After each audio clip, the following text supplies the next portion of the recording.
All right, we talked about the first temple and the prophecies about the first temple and the first temple's destruction, and the prophecies about the first temple's destruction and the prophecy that the second temple would be built. But as we looked at the second temple went through the exact same circumstances of the first temple. It was ultimately destroyed.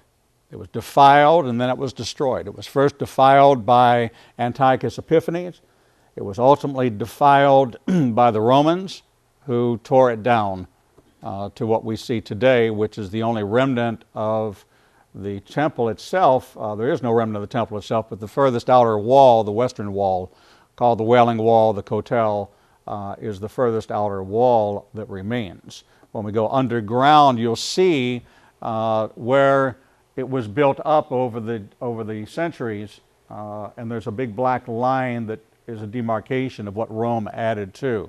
Because you remember Herod added outbuildings and spent 60-something years in continuing to build out what the temple was. So it was adorned for a very long time. It was all the way up until just a few years before its destruction that the work was complete.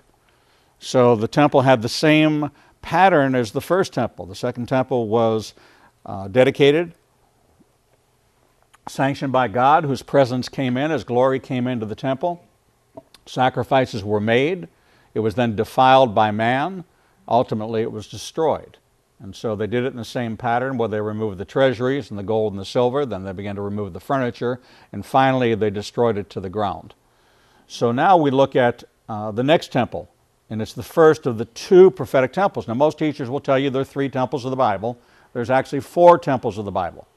Okay? And most don't teach you about 4 temples. Most will teach you about 3 temples. But Jesus is not going to rule and reign from a defiled temple where the Antichrist sets himself up as God.